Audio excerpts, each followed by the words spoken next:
Before we get into it, show some support by liking and subscribing to the channel. Also, if you like Gundam and Mecha based content, be sure to check out my channel, TriloG Studios, linked in the description down below. Alright, this one is crazy. Mermaid Princess, what was it, Lyrica? I think it's like how lyrics, so Lyrica. Lyrica, okay. I guess that's supposed to be. Hey, that makes sense, she's playing the violin there. For a reduction of 3, so could cost only 3 cores here.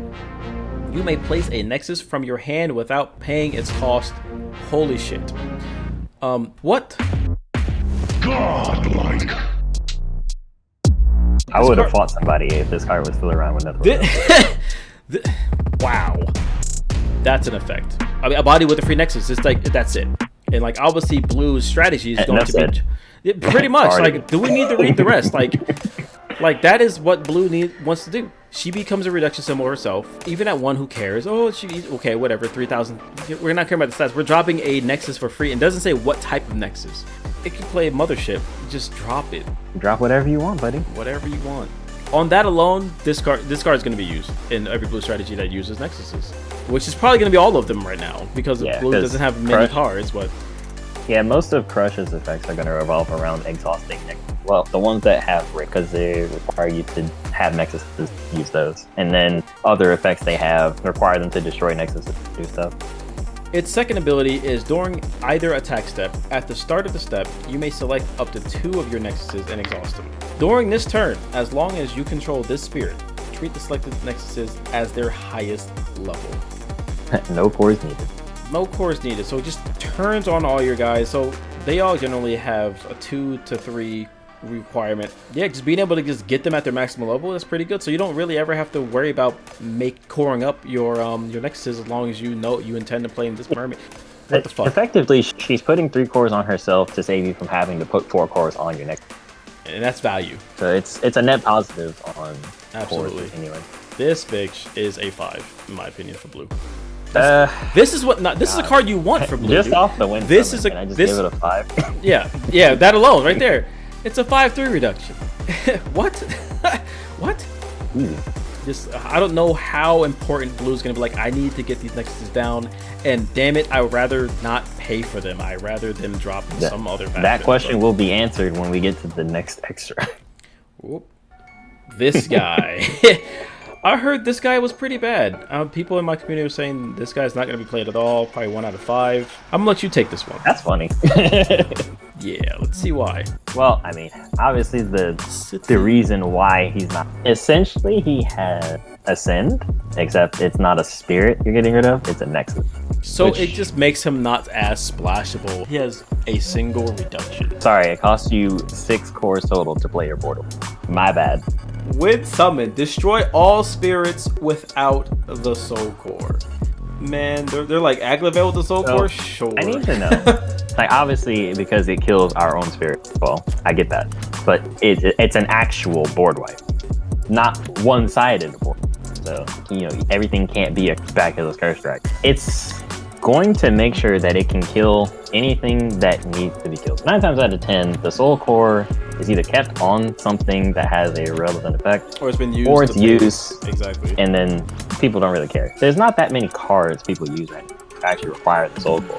Obviously, yes, it has the downside of destroying your own spirit, of course, and you have to get rid of your blue Nexus. But it's still a board wipe at the end of the day. And then it has a level 3 effect that also allows you to get a Nexus card back.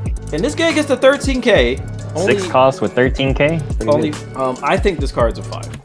Straight up. And this is my reasoning. It's a body. That's one thing. Normally, board wipes are never on bodies. They're usually on magic cards, or you have to as we know, you have to 2 for 1. You have to do some kind of combo in order to do this.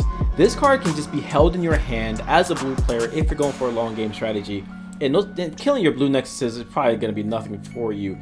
And it's not like you have to have 5 open. You're just going to use it when you need to use it. In order to clear the board, let's reset this state. Having this as an option in blue, I think this is going to be a 4 of in every blue strategy. And I say that because they want to at least have that option. Yeah. The thing, I think people will kind of just lump this in with Nova. And there's a lot of people that just say Nova fucking sucks. I think this is better than Nova. And people have said that a lot.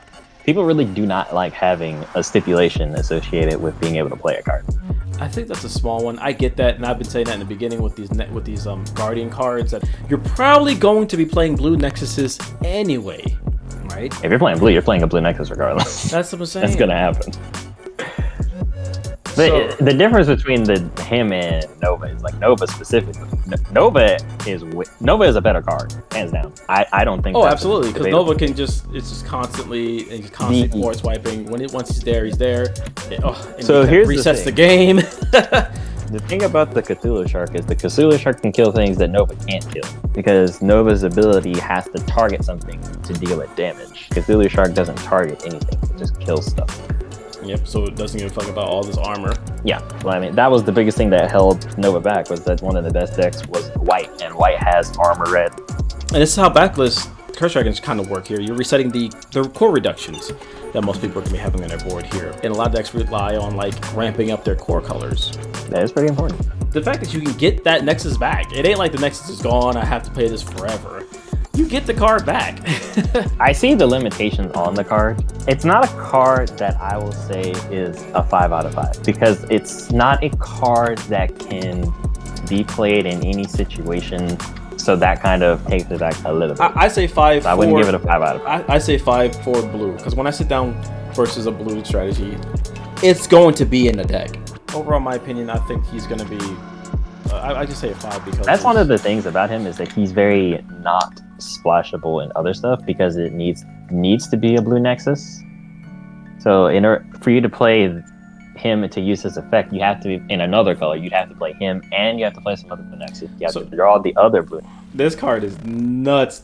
All right, last card, probably not the most exciting card. We have the blue card from the starter deck. I think this card looks fucking crazy. Let's see what he has here. So we have the Conquest. Mayo. He pretty much covers what he's supposed to. Mio Nirvana.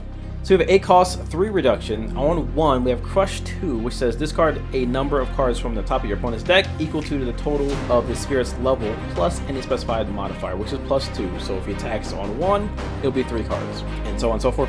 When the spirit attacks, raid up to the specified number of times per turn, which is 1. You may exhaust one of your Nexuses to refresh the spirit, which is, he just has at worst double strike. And yeah. That's pretty good. I mean, I think this card's all right. I mean, I place this this is medium.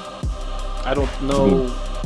Maybe melon. I think this card, since it has Crush and it has Raid, it's definitely probably going to have a lot of support for this specific creature. So I would probably say like this is probably a high 3, because it probably does have some cards that call it. And this is a good game ender by himself on his own right. He can definitely come down and just be like that dude that starts like whipping you up. And being able to raid with Crush on you is kind of crazy, because like Crush isn't on 1 per turn. If he has 3 cards on him, that's Crush 5. Double attack, that's mill 10. And then how Crush basically makes it so that people have to ice shield multiple times. Like, please, like Nirvana's coming down and Mandala's coming after it. Like Nirvana's done his work. So the War God, this War God's gonna come down first, and the other one's gonna come down at any moment and then just finish off your opponent. And then like Cthulhu is just gonna be blowing up your opponent's strategy to let us get there. Larika is just broken. It's gonna cause everyone to complain about it. She's not broken.